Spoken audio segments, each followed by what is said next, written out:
Good evening everyone. सो ये हमारी seventh video है ये कोर्स पार्ट वन की बेसिक क्लासेस की। सो आज का टॉपिक है ग्रॉस इनकम। तो इस वीडियो में हम समझेंगे ग्रॉस इनकम में कौन कौन सी इनकम इंक्लूड होती है। सो हमारी पिछली वीडियो में हमने इनकम में देखा था टैक्सेबल इनकम कौन सी है, अर्नड इनकम कौन सी है, अर्न इनकम कौन सी है, एक्टिव पैसिव। अब इस वीडियो में हम ग्रॉस इनकम पे डिडक्शन करेंगे। पहली है ग्रॉस इनकम के बारे में हम देखेंगे। सेकंड देखेंगे कि इन्वेस्टमेंट इनकम कौन सी होती है। Then capital gain, rental income, फिर उस पे लगने वाला टैक्स। यानी कि ग्रॉस इनकम में कौन कौन सी इनकम इंक्लूड होगी उसकी हम डिटेल में इंफॉर्मेशन देखेंगे कि कौन कौन सी इंक्लूड हो रही है। तो ग्रॉस इनकम कौन सी है? The IRS internal revenue code defines gross income as all income from whatever source drive. यानी कि IRS कहता है कि आप कोई भी सोर्स से इनकम कमा रहे हो उसे आप ग्रॉस इनकम में इंक्लूड करोगे ही करोगे। तो ये नॉन एग्जॉस्टिव लिस्ट है, यानी कि जो लिस्ट दी हुई है इसके बियॉन्ड भी और सोर्स ऑफ इनकम इंक्लूड होती है। तो इसमें सबसे पहले आ रही है कंपनसेशन। यानी कि आप जॉब कर रहे हो, वहां से आपको कंपनसेशन मिल रहा है, तो इनकम ग्रॉस इनकम में इंक्लूड होगी। बिजनेस इनकम ये भी इंक्लूड होगी। गेन फ्रॉम प्रॉपर्टी डीलिंग यानी कि कैपिटल गेन इनकम, जो सेलिंग बाइंग प्रॉपर्टी से कमाते हो वो वाली। इंटरेस्ट पैसिव इनकम जो भी है वो इंक्लूड होगी।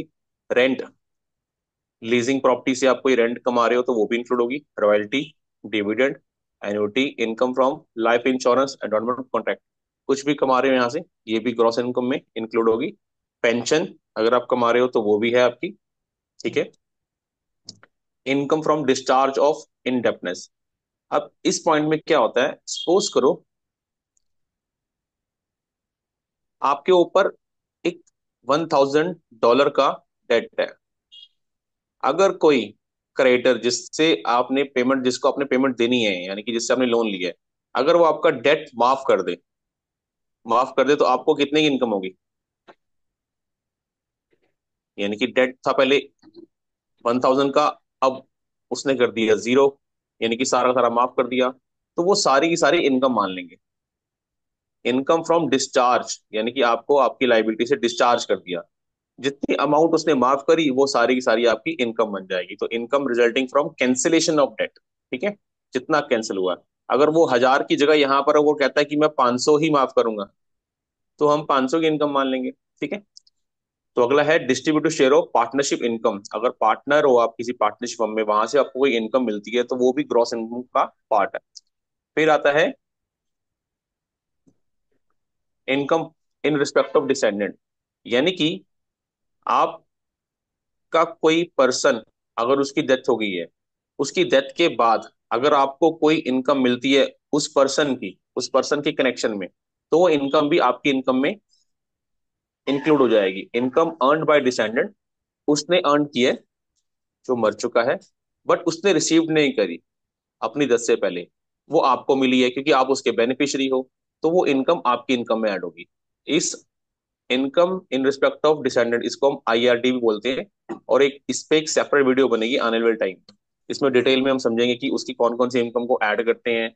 यानी कि एक डिसेंडेंट अगर एक पर्सन की डेथ हुई है, ठीक है ना, तो उसकी फाइनल रिटर्न के अंदर कौन सी इनकम ऐड करनी है, और एज ए IRD यानी कि income in respect to descendant उसके बेनिफिशियरी के अकाउंट में कितनी जाएगी। यानी कि यहाँ पे डिसेंडेंट जो है वो सेल्फ अपनी रिटर्न में कितनी, जब उसकी रिटर्न भरेंगे तो उसकी इनकम कितनी वहां पर कैलकुलेट होगी, और IRD के रूप में वो बेनिफिशियरी को कितनी ट्रांसफर होगी।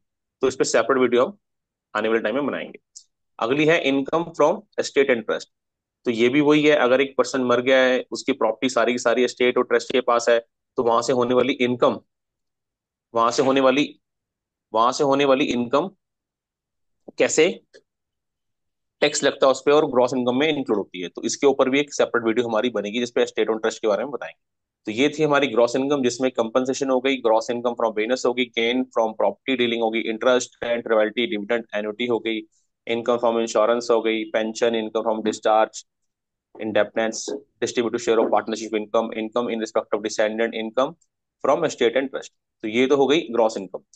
अब उन्होंने एक बात बोली थी, वट एवर सोर्स ड्राइव, यानी कि जो भी आप सोर्स से इनकम कमाओगे वो यहाँ पर आता है कि स्पेशली जो मैं बोल रहा हूं ना, बस वो ही आपने एक्सक्लूड करनी है, बाकी आपने एक्सक्लूड नहीं करनी। यानी कि इंटरनल रेवेन्यू कोड में अगर कुछ मेंशन होगा कि इस चीज को एक्सक्लूड करना है, तो हमने वही एक्सक्लूड करना है। बाकी जो भी सोर्स होगा ना, वो हमने लेना है। An item of income journey constitute gross income unless A provision of IRC specifically states that all or part of it income is not treated as income। ठीक है ना, इसको इन्होंने स्पेशली लिख दिया एक्सक्लूडेड। ठीक है, तो यहाँ पे एग्जांपल लेते हैं। पहला है सर्वाइवर बेनिफिट, पब्लिक सेफ्टी के लिए अगर कोई मिलता है। लाइफ इंश्योरेंस प्रोसीड्स और कंपनसेशन फॉर इंजरी और सिकनेस, अगर जॉब करते हुए आपको कोई इंजरी हो जाए तो उस पर जो फंड मिलेगा या कंपनसेशन मिलेगा वो टैक्सेबल नहीं है। लाइफ इंश्योरेंस प्रोसीड है वो टैक्सेबल नहीं है। और अगर आप जॉब कर रहे हो और वहां पर आपकी डेथ हो जाए तो उस पर मिलने वाला सर्वाइवर बेनिफिट भी आपको टैक्सेबल नहीं है। ठीक है, ये हो गया एक्सक्लूजन। अब बात करते हैं कुछ ग्रॉस इनकम के अलग फैक्टर पर। ये सारा का सारा दो पॉइंट ना हमारे टैक्स प्लानिंग में कवर हो जाते हैं, तो इसको उन्होंने स्पेसिफिकली एक्सप्लेन किया हुआ है कि इसको भी आपने इनकम मानना है। अब एग्जाम्पल समझते हैं पहले। इस पैराग्राफ को पढ़ने से पहले एक एग्जाम्पल लेते हैं। एक टैक्स पेयर क्या करता है, उसको दिखता है कि मेरी ना इनकम इस साल में ना टैक्स ब्रैकेट जैसे 30, 10 और 37 था हमारा। 10 था मिनिमम और मैक्सिमम था 37। उसको लगता है मेरी ना जो इनकम है वो हायर ब्रैकेट में जा रही है इस करंट ईयर में। करंट ईयर की बात कर रहे हैं, लेट्स से सपोज करते हैं 24 की बात करते हैं। 24, 2024। तो उसमें उसको लग रहा है कि उसकी स्लैब है ना 37 में जा रही है। तो वो क्या करता है, कुछ इनकम को ना जो उसके पास अभी आई नहीं है, वो किस रीजन से नहीं आई, वो उसको लग रहा है कि उसके पास अभी आई नहीं है, यानी कि उसके पास एक चेक आ गया, उस चेक को उसने बैंक में लगाया नहीं है। चेक लेकिन दिसंबर से पहले गया, 31 दिसंबर से पहले गया। तो वो क्या करता है, अपना चेक ना अपने बैंक में लगाता। वो कहता है मैं ना इसे 25 में लगाऊंगा, तो जिससे मेरा ये स्लैब रेट ना कम हो जाएगा, यानी कि 32 हो जाएगा। ठीक है, लेट से सपोज करो 32 हो जाएगा, तो मुझे टैक्स कम देना पड़ेगा। मैं इस साल हायर में हूँ, तो इस इनकम को मैं अगले साल में इंक्लूड कर लेता हूँ, जहां पर मेरा स्लैब रेट 30 या 32, 37 से बिलो रहेगा। ठीक है, तो ये टैक्स प्लानिंग कर रहा है। तो आईआरएस कहती है कि अगर आपको इनकम मिल गई है और आपके फिजिकल पोजेशन में है, ठीक है ना, आपको मिल गई है, आप जानबूझ के अपना अकाउंट चेक चेक जो है क्लियर नहीं कर रहे हो ताकि आपको टैक्स ना लगे इस साल, ज्यादा ना लगे, या कुछ भी प्लानिंग कर रहे हो, तो उस पॉइंट पे ना इन्होंने यहाँ पर बोला है constructively received tax on income that is available to you. आपके हाथ में चेक है, आप बैंक में जाके जमा नहीं करवा रहे, even you have not physically received. अब फॉरेन में क्या होता है, चेक ना मेल पे आ जाते हैं, आपको फिजिकली नहीं होती, मेल पे भी आ जाते हैं। तो वो कहते हैं कि फिजिकली नहीं मिला लेकिन आपको अवेलेबल है, आप जाके बैंक में लगा सकते हो। एग्जाम्पल के तौर पे, if a cheque is mail to you but you are not at home to receive it, you must include it in in your income for the tax it was mailed. यानी आपको information तो मिल गई ना कि आपका check आ गया, तो वो कहता है कि उसी साल में लगेगा। इसका एक और एग्जाम्पल है ऐसे ही सेम। अब क्या हुआ, आपके पास ना रेंटल इनकम बहुत है, रेंटल प्रॉपर्टीज है। तो आपने क्या करा, एक एजेंट बैठा रखा है कि भैया मेरे नाम से ना यहाँ पर कलेक्शन करते रहो। तो वो एजेंट ना कलेक्शन कर लेता है, लेकिन आपको ना वो जनवरी में जाके पेमेंट देता है। तो आप कहते हो यार मेरी तो ये जनवरी में कलेक्शन नहीं है, तो मैं तो जनवरी में लूंगा। तो इस पॉइंट को भी इन्होंने यहीं पर कवर कर लिया। If agent receive income on your behalf, you must include it in your income when the agent receive. यानी कि एजेंट ने अगर दिसंबर से पहले क्लिक, मतलब 31 दिसंबर से पहले कलेक्ट किए, तो अपने 31 दिसंबर से पहले ही अपनी इनकम मानना है, चाहे एजेंट ने आपको जनवरी में दी। Example, if part of your salary is paid to your former spouse. अब जैसे आप जॉब कर रहे हो, आपने अपने एम्प्लॉयर को कह रखा है कि मेरी वाइफ को ना आप ना मेरी वाइफ को आप ना मेरी आधी सैलरी वहां ट्रांसफर कर दो। ठीक है ना, तो आधी सैलरी वहां चलेगी, आधी आपके पास होगी, लेकिन आपको टैक्स तो पूरे पे देना है ना। ठीक है ना, तो आप ये नहीं कह सकते कि ये आधी वहां जा रही है। तो ये इनकम वाया एजेंट लेके चलना है। If your part of salary is paid to your former spouse, you must include it in your income when your spouse receive it. यानी कि जब आपकी वाइफ ने रिसीव किया तब लेना है। ठीक है ना, तो ये पॉइंट है कि आप अपनी इनकम से इसे इग्नोर नहीं कर सकते उस टाइम में जिस टाइम आपके एजेंट को रिसीव हो रही है। ठीक है ना, अब इसमें एक पॉइंट हो रहता है फॉर्म W2। फॉर्म W2 क्या होता है, जब कोई पर्सन किसी एम्प्लॉयर पे जॉब करता है तो उसको वो फॉर्म 2 इशू करता है, जिसके अंदर वो उसे बताता है कि आपको मैंने जो सैलरी दी है, सपोज करते हैं 10,000 सैलरी दी है, वो मेंशन करता है कि आपको मैंने सैलरी 10,000 दी है, इसके ऊपर मैंने अगर कोई टैक्स डिडक्ट किया है जिसे हम विद हेड बोलते हैं, यानी टीडीएस बोल लेते हैं अभी के लिए, टीडीएस काटा है तो वो 1,000 है, वो इस पे मेंशन कर देता है। और इस फॉर्म को वो ना 31 जनवरी से पहले पहले, 31 जनवरी तक लगा लो आप, वो एम्प्लॉय को ट्रांसफर करता है, इशू कर देता है, और आईआरएस को भी इशू कर देता है। A W-2 form is a tax form used by employer to report the employee's wages and tax withheld. इसे बोलते हैं TDS from them. It is required to send to both employees or IRS by the January 2031. और इसके अंदर वो जो उसने tax deduct किया ना वो भी मैं बताएगा कि मैंने आपसे ये टैक्स कैलकुलेट किया। ठीक है, तो ये हो गया फॉर्म W-2। अब बात करते हैं इन्वेस्टमेंट इनकम की।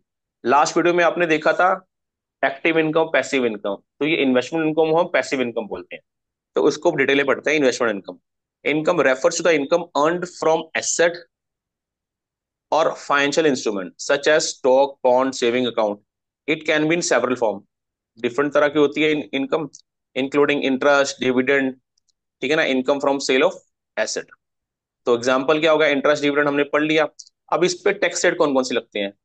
सारी इनकम जो भी है ना, इंटरेस्ट इनकम होगी, और क्वालिफाइड, नॉन क्वालिफाइड डिविडेंड, इसके ऊपर तो ऑर्डिनरी इनकम टैक्स रेट लगता है। यानी कि जिस टैक्स पेयर की जो उसकी टोटल इनकम है, उस इनकम के अकॉर्डिंग उसका जो चार्ट है ना, अब मैं आपको चार्ट नीचे दिखाता हूँ एक बारी, ये रेट है। अब उसकी इनकम अगर 11 जीरो से लेके 11,600 तक है तो उसको 10% का टैक्स लग रहा है। 11,601 से लेके 47,50 है तो उसके जो बीच का पार्ट है उस पर 12% लगेगा। 47 से 1 लाख के बीच में जो बीच का पार्ट है उसे 22 लगेगा। तो इस पॉइंट पे अब सपोज करो एक पर्सन की सैलरी 1 लाख है, सॉरी 50 ले लेते हैं, 50,000 है, उसका इंटरेस्ट 10,000 है, ठीक है ना। यहाँ ना हम 40 लेके चलते हैं। अब 40 के अकॉर्डिंग तो वो यहाँ बैठ रहा है, ठीक है। अब 40 के अंदर 10 ऐड कर लेंगे तो वो इस स्लैब में आ जाएगा, ठीक है ना। जैसे जैसे इसकी इनकम बढ़ती रहेगी, इंटरेस्ट हो गया, नॉन क्वालिफाइड डिविडेंड हो गए, वो ऐसे से बढ़ते रहेंगे। तो नॉर्मली टैक्स रेट कौन से लगेंगे? इंडिविजुअल वाले लगेंगे जो ऑर्डिनरी इनकम को लगते हैं, ठीक है। इंटरेस्ट और नॉन क्वालिफाइड में आ गया। अब वो कहता है एक ना डिविडेंड का पार्ट होता है जिसके ऊपर क्वालिफाइड डिविडेंड मिलता है, उसको ना लॉन्ग टर्म कैपिटल गेन के अकॉर्डिंग टैक्स लगता है। यानी कि जिसके अंदर 0 है, 15 है और 20 है। अब ये टैक्स कैसे लगता है? ये टैक्स रेट ये है। अब सपोज करो मेरी इनकम ना 40,000 से नीचे है और मैं सिंगल हूँ, बिलो 40 है और मैं सिंगल हूँ, और टैक्सेबल इनकम की बात कर रहा हूँ मैं, टैक्सेबल इनकम, और मेरा यहाँ पे नॉन क्वालिफाइड डिविडेंड है, वो है 10,000, ठीक है। अब मैं सिंगल हूं और मैं 0 और 47 के बीच में आ रहा हूं, यानी कि 40 है, तो मेरा टैक्स रेट कितना हो गया? 0 हो गया। तो इसके ऊपर टैक्स लगा 0, ठीक है। अगर यही मेरी इनकम 50,000 हो जाती है, ठीक है, 50 हो गई, मेरा नॉन क्वालिफाइड कितना है? 10,000 है, तो मैं इस स्लैब में आ गया, तो मुझे 15% का टैक्स लग जाएगा। तो इस केस में 10,000 के ऊपर 15 करूंगा तो मेरा कितना लगेगा? 1,500 टैक्स लग जाएगा। तो ये हो गया long term capital gain tax, ठीक है। तो ये समझ लिया हमने, इंटरेस्ट इनकम पे कौन सा लगता है? ऑर्डनरी इनकम टैक्स, और क्वालिफाइड पे non long term capital gain rate tax, और नॉन क्वालिफाइड में ऑर्डनरी इनकम टैक्स, ठीक है। अब तीनों पे हमने समझ लिया इन्वेस्टमेंट इनकम। अब अगला आता है कैपिटल गेन। कैपिटल गेन भी सिंपली है, हमारे पास कोई ऐसी पर्सनल एसेट जो हमारी है, जैसे घर हो गया, हाउस हो गया, शेयर्स हो गए, ठीक है ना, कुछ भी ऐसी आइटम होगी, बॉन्ड हो गए, हम उसे अगर 1 साल तक अपने पास रखते हैं या मोर देन 1 ईयर, ठीक है, इससे ज्यादा रखते हैं, तो जो 1 साल तक है उसे हम short term capital gain short term asset बोलते हैं, और जो 1 साल से ऊपर है उसे लॉन्ग टर्म कैपिटल एसेट बोलते हैं। जब इसको बेचने में जो प्रॉफिट आएगा वो शॉर्ट टर्म होगा, इसको बेचने में जो प्रॉफिट आएगा वो लॉन्ग टर्म कैपिटल गेन होगा। तो यहाँ शॉर्ट टर्म पे टैक्स कौन सा लगता है? ऑर्डिनरी इनकम टैक्स रेट, जैसे ऊपर इंटरेस्ट को लगा था, नॉन क्वालिफाइड डिविडेंड को लगा था। और जो लॉन्ग टर्म कैपिटल गेन है उस पे वही रेट लगेगा लॉन्ग टर्म वाला, यानी कि 0, 15, 20, ठीक है। तो ये चीजें हैं, तो अब इसको पढ़ लेते हैं यहाँ पे। Capital gain are the profit from the sale of asset such as stock, bond, real estate. The gain is the difference between the selling price and the original purchase price. तो जितना डिफरेंस होगा वो हमारा gain माना जाएगा। और gain को classify कैसे करते हैं? उसके होल्डिंग पीरियड से। यानी कि मैंने अगर उसको बेचने से पहले, बिफोर बीइंग सोल्ड, मैंने उसे हेल्ड किया हुआ है 1 और लेस ईयर, ठीक है ना, 1 साल से नीचे, तो वो शॉर्ट टर्म में आ गया। अगर मैंने उसे होल्ड 1 से ज्यादा साल की रखा तो वो लॉन्ग टर्म में आ गया। इस पे टैक्स रेट आपको मैंने ऊपर बता दिया। शॉर्ट टर्म पे लगता है ऑर्डिनरी इनकम टैक्स रेट। जैसे जैसे हमारी इनकम बढ़ती रहेगी वैसे वैसे टैक्स रेट हमारा बढ़ता रहेगा। तो ये 10 से 37, 10 हो गया मिनिमम, 37 हो गया मैक्सिमम। और लॉन्ग टर्म पे कितना लगता है? Long term capital gain rate वाला, ठीक है ना, जिसकी है रेशो 0, 15, 20। आपको मैंने इसमें कैलकुलेशन समझाई थी ना अभी, कि मेरी इनकम जैसे होगी उस स्लैब में चलता रहेगा। तो ये चीज भी सेम ऐसे की वैसी ही लगी, ठीक है। तो ये हो गया मेरा कैपिटल गेन। अब बात करते हैं रेंटल इनकम। रेंटल इनकम हमने जब पैसिव की वीडियो देखी थी, पैसिव इनकम की, तो उसमें हमने बताया था कि रेंटल इनकम को हमेशा हम पैसिव इनकम मानते हैं। ये यहाँ भी लिखा हुआ है, rental income is considered as passive income, ठीक है ना। और इस इनकम को कैलकुलेशन करने में जितनी भी हमारी खर्चे होते हैं उस प्रॉपर्टी को मेंटेन करने में, उसकी रिडक्शन मिल जाती है। उसमें कौन कौन से होते हैं? अगर मैंने प्रॉपर्टी रेंट पे दिया तो कौन सा हो गया? प्रॉपर्टी की मेंटेनेंस होगी। उस प्रॉपर्टी को खरीदने में अगर मैंने कोई लोन लिया हुआ तो उसका इंटरेस्ट माफ हो जाएगा और डेप्रिसिएशन चार्ज हो जाएगा। Rental income refers to money you earn from renting out property. This could include income from residential, commercial and industrial properties. मैंने कुछ भी रेंट पे दिया हो, रेजिडेंशियल हो या कमर्शियल हो या इंडस्ट्रियल प्रॉपर्टीज हो, ठीक है। तो इस पे टैक्स रेट कौन सा लगेगा? ऑर्डिनरी इनकम टैक्स रेट, जो कौन सा है, 10 से 37%। ये मेरा लॉन्ग टर्म टैक्स रेट है, जो आपको मैंने बता दिया। सिंगल का यहाँ से इतना है, फिर एमएफजे का हो गया, मैरिड फाइलिंग सेपरेटली का हो गया, हाउस ऑफ होल्ड का हो गया, इन सबकी अलग अलग है।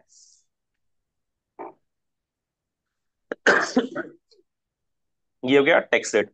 टैक्स रेट का देखो मैक्सिमम कितना है, 37, और मैक्सिमम मिनिमम हो गया 10%। तो सबका ही अलग अलग है। और हाँ, हमेशा कभी भी इसको याद करने की कोशिश मत करना, ये बहुत सारी फिगर्स है और हर साल चेंज होती है, तो आपको याद करने की जरूरत नहीं पड़ेगी। और जो एग्जाम पैटर्न होगा उसमें भी कभी ऐसा कोई पॉइंट न्यूमेरिक क्वेश्चन नहीं आएगा जिसमें आपको कैलकुलेशन करनी पड़े और फिगरें आपको याद रख के जाना पड़े। तो हर साल चेंज होती है, और जब आप प्रैक्टिकल लाइफ में आओगे तब भी आपके सामने चार्ट होंगे, आपके सॉफ्टवेयर अपडेट होंगे। तो कभी भी किसी टाइम में भी आपको याद करने की जरूरत नहीं पड़ेगी, ठीक है। सो इस वीडियो के ऊपर रिवाइज कर लेते हैं, हमने इस वीडियो में क्या क्या देखा। ग्रॉस इनकम, ग्रॉस इनकम में कौन कौन सी इनकम आ रही है? उन्होंने सिंपली एक बात बोली है, all income from whatever source. जो भी आप कमा रहे हो उसको आप ग्रॉस इनकम में ऐड करोगे ही करोगे। उन्होंने कह रखा है कि जो आईआरसी स्पेसिफिकली बताएगी कि ये इनकम एक्सक्लूड करनी है तो वो ही लेनी है। एग्जाम्पल के तौर पे ये है, ठीक है। उसके बाद कंस्ट्रक्टिव रिसीव्ड इनकम, आपको समझ आ गया कि आपके हाथ में इनकम है और आप जानबूझ के वहां पे नहीं लगा रहे, या आप कोई रीजन से कह रहे हो कि मेरे पास नहीं थी, लेकिन उसका असेस आपके पास है, आप लगा सकते थे, ठीक है ना। और आपके एजेंट ने इनकम आपसे आपके ब्याह पे कलेक्ट कर ली है, ठीक है ना, आपको लेट दी है, तो जिस साल में एजेंट ने इनकम रिसीव किया उसी साल में उसे इनकम में हम इंक्लूड करेंगे। फॉर्म 2 के अंदर हमने देख लिया, W2 के अंदर, कि एम्प्लॉयर अपने एम्प्लॉय की जितनी सैलरी कैलकुलेट करता है या टैक्स उसको काट के देता है, तो सारा का सारा उसमें मेंशन करेगा ही करेगा।